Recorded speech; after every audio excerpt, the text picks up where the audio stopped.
Dice પર ઉપસ્થિત નલિનભાઈ, અનુપસ્થિત ગંભીરસિંહભાઈ, પ્રદીપસિંહભાઈ પણ અનુપસ્થિત છે.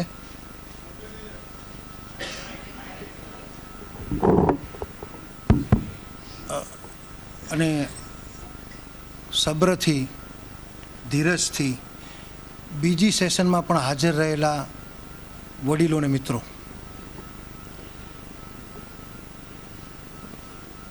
3:10 થઈ છે કે 5 થઈ છે. મારે માત્ર 25 મિનિટ કે 20 કે 25 મિનિટ જ વાત કરવી છે, વધારે વાત નથી કરવી.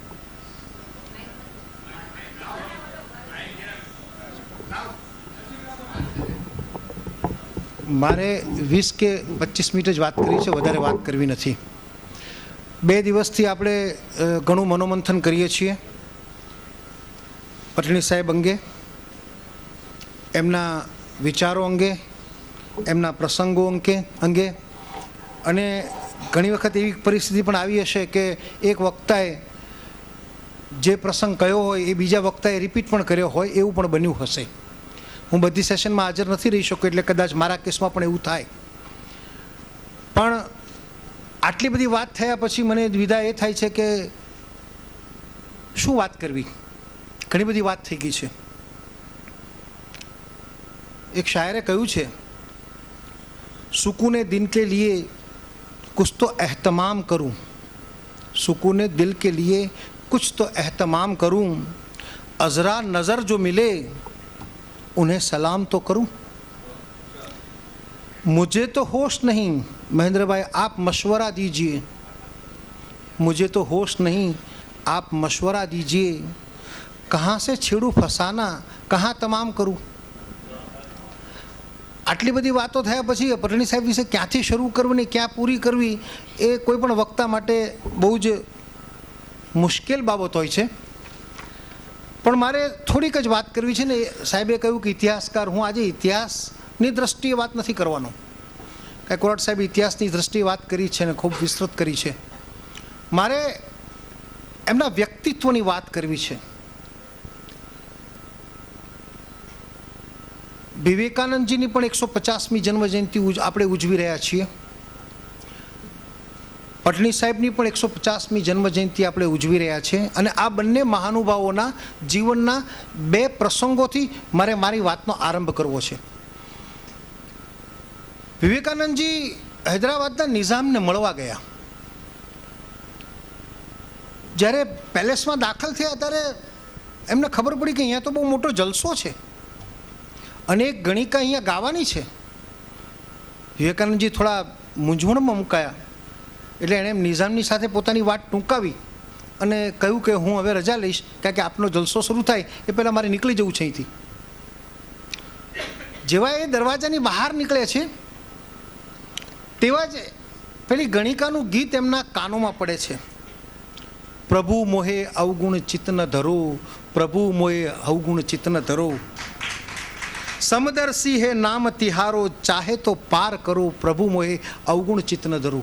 અને વિવેકાનંદજી ત્યાં ખોડાઈ જાય છે, એમના પગ ત્યાં સ્થિર થઈ જાય છે.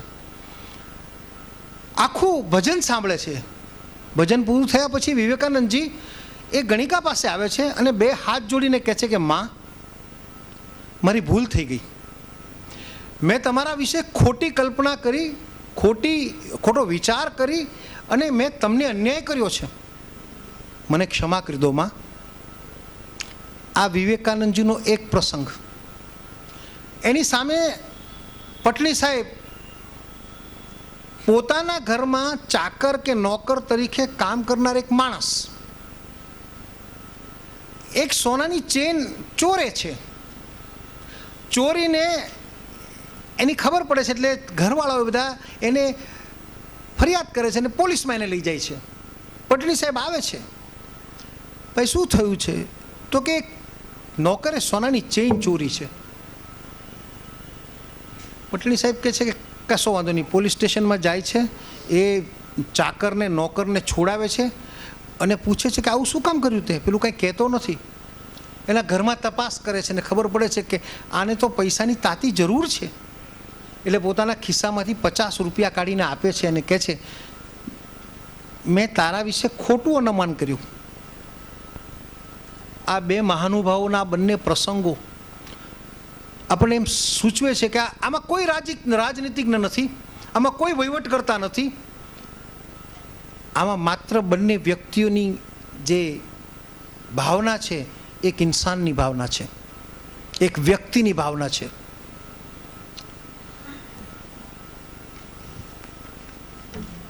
પટણી સાહેબ વિશે એક લેખ વર્ષો પહેલાં રવિશંકર જોશીએ લખ્યો હતો અને એનું ટાઇટલ હતું પટણીનું લોકોત્તર વ્યક્તિત્વ.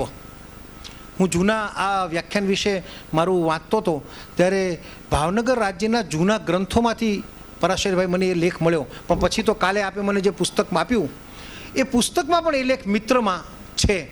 મને જે પરાશરભાઈએ ખૂબ જ પ્રેમથી 5 પુસ્તકો ભેટ આપ્યા, હું એમનો આભાર માનું છું. સાહેબ, રવિશંકરભાઈ સામરદાસ કોલેજના પ્રોફેસર પટણી સાહેબનું મૂલ્યાંકન કરતાં જે 4-5 લીટીઓ લખે છે એ હું તમને વાંચી સંભળાવું છું. રવિશંકર જોશીએ લખ્યું છે, ગરીબો માટે, વિદ્યાર્થીઓ માટે યુરોપ કે જર્મની, ઇંગ્લેન્ડ કે અમેરિકામાં મુશ્કેલીમાં અટવાયેલા લોકો માટે, નાદારી લેવી પડે તેવા વેપારીઓ માટે પટણી સાહેબ જેવી દાનધારા વિરલ સ્થળે નિહાળી શકાય. તારીખ 1 થી 10 સુધીમાં તેમના પગારમાંથી દુઃખીજનોની સહાય માટે કેટલા ચેકો અને કેટલા મની જતા એ તો તેમનો મંત્રી જ જાણી શકે. ઘરનો કોઈ નોકર સોનાની સાંકળી ચોરે તો સામે જે તેને મુશ્કેલી હશે તેથી ચોર્યું હશે એમ વિચારી તેને 50 રૂપિયાની મદદ આપે. આવા તો અનેક દ્રષ્ટાંતો તેમની જિંદગીના પગલે પગલે વેરાયેલા પડ્યા છે. આવા પ્રસંગોનો સંગ્રહ બહાર પડે તો માનવ જાતિને લોકોત્તર માનવતાનો અવનવો પાઠ જાણવા મળે. રવિશંકરભાઈ એ આ જ્યારે લખ્યું ત્યારે કદાચ એમને પરિકલ્પના નહીં હોય કે આપણે પટણી સાહેબનું મૂલ્યાંકન રાજનીતિજ્ઞ તરીકે કર્યું, એક ઉત્તમ વહીવટકર્તા તરીકે કર્યું, એક ગાંધીજીના પરમ મિત્ર તરીકે કર્યું, આર્થિક સુધારાના એક હિમાયતી તરીકે કર્યું, પણ એક ઇન્સાન તરીકે, એક માનવી તરીકે એમનું મૂલ્યાંકન આપણે કર્યું નથી. પ્રસંગો ઢળક છે પણ એનું મૂલ્યાંકન કરીને એને સંગ્રહિત કરીને એની વાત નથી કરી આપણે, અને એ નથી કરી.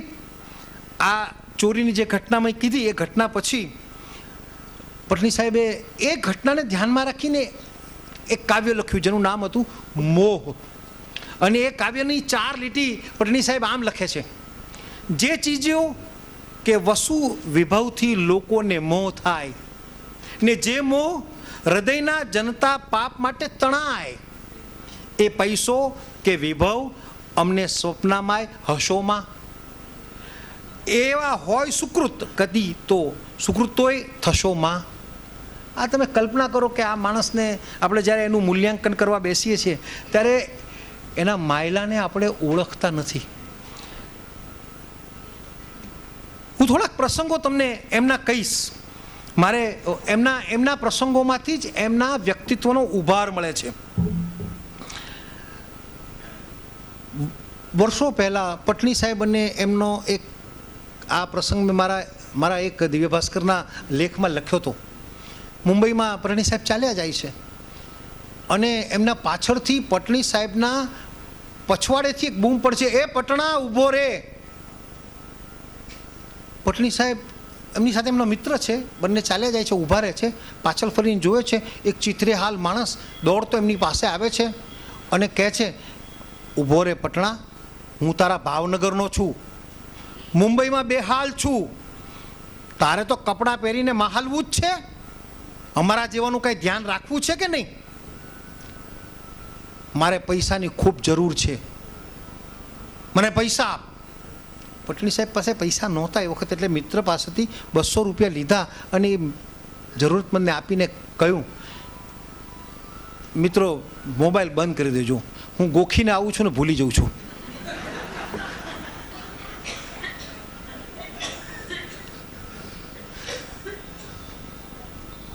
એમણે કીધું 200 રૂપિયા લઈને આપીને કહ્યું કે અત્યારે આટલા જ છે મારી પાસે, એનાથી ચલાવી લો, મારી પાસે વધારે નથી, હું માનું છું તમારાથી આનાથી તમારું કામ રોળવાઈ જશે. સારું સારું એમ કરીને પેલો માણસ જતો રહ્યો. એમના મિત્રએ કીધું કે પટણી સાહેબ, આવા તોછડા અને ભિખારી માણસને આપણે 200 રૂપિયા અપાતા હશે? પટણી સાહેબ એક જ 2 જ લીટીમાં જવાબ આપે છે, મારા ભાવનગરની પ્રજા મને ગમે તે રીતે બોલાવે પણ તેને મદદ કરવાની મારી પવિત્ર ફરજ છે.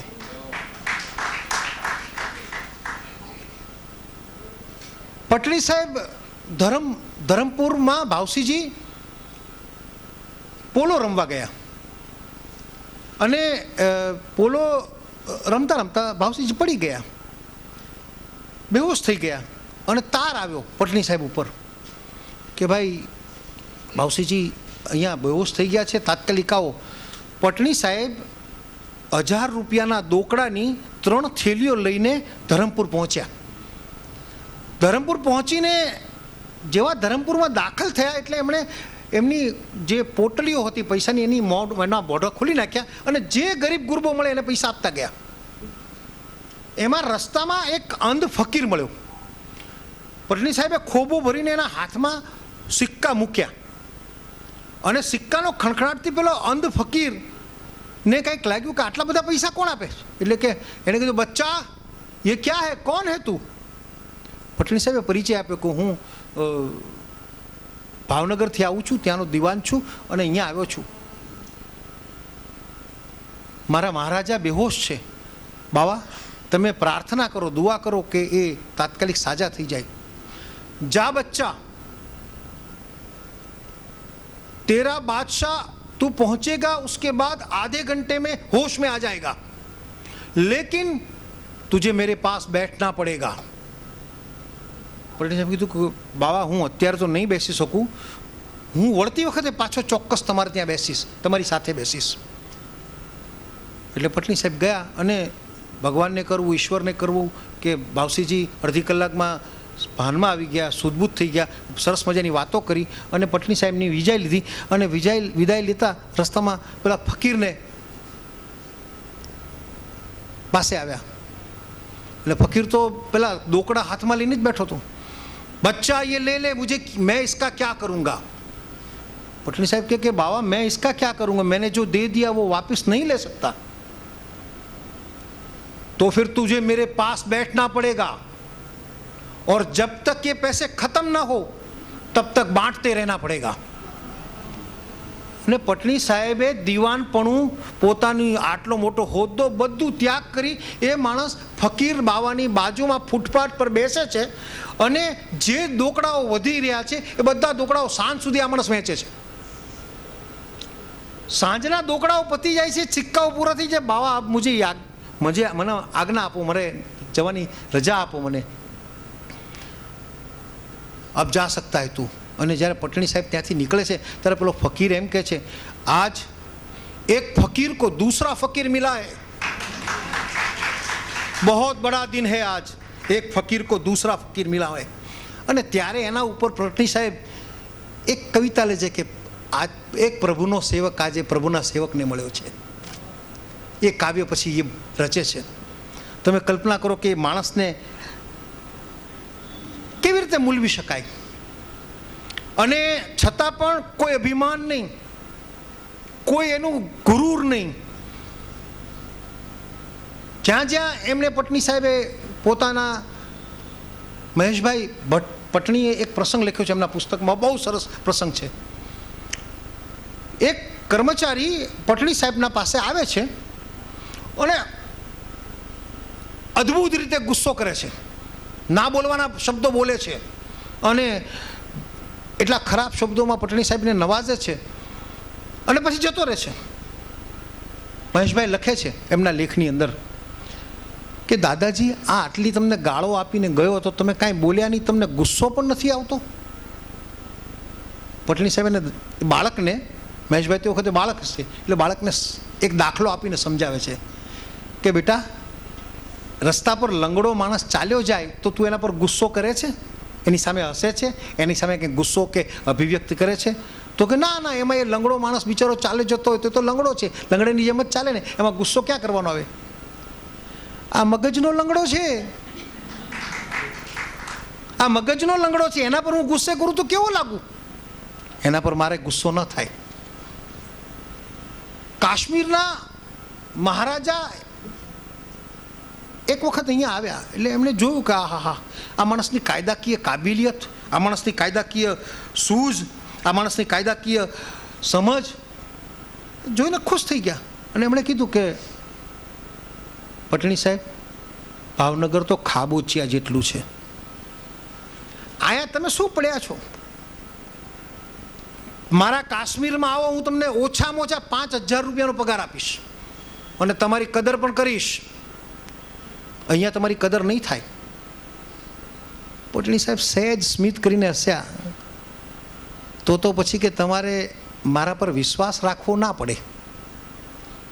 તો કેમ? તો કે જે ભાવસિંહજીએ મને પાળ્યો પોષ્યો, એ દેવલોક થયા પછી એમના કુટુંબની જવાબદારી મને સોંપી, એમને છોડીને હું તમારી પાસે આવું તો પછી તમારે પણ મારા પર કેટલો વિશ્વાસ કરવાનો?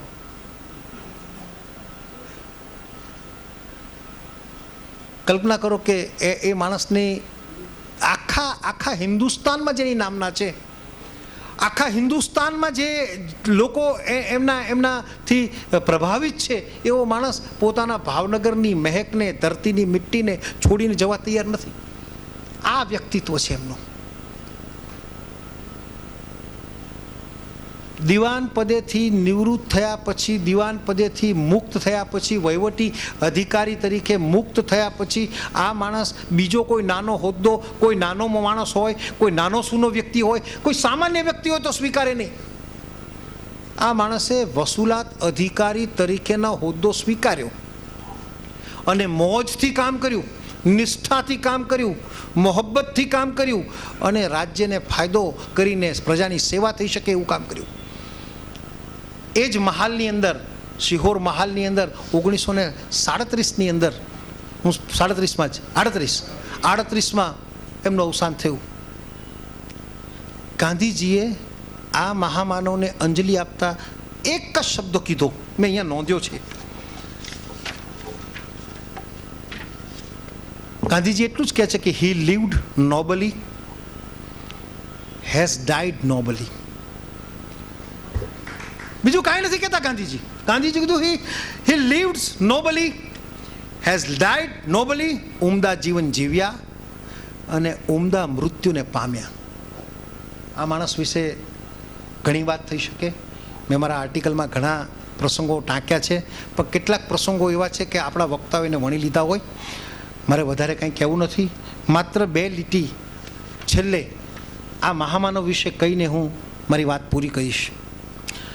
આવા માણસોની મહેક દુનિયાની અંદર જળવાઈ રહે છે. આજે આપણે 150 વર્ષે બેઠા છે ને, એમની મહેકની ને મહેસૂસ કરવા માટે બેઠા છીએ. કભી મહેક કી તરહ હમ ગુલોं में उड़ते हैं, कभी महक की तरह हम गुलों में उड़ते हैं, कभी धुएं की तरह पर्वत से उड़ते हैं. ये कैंचियां हमें उड़ने से खाक रोकेगी, हम परों से नहीं हौसलों से उड़ते हैं.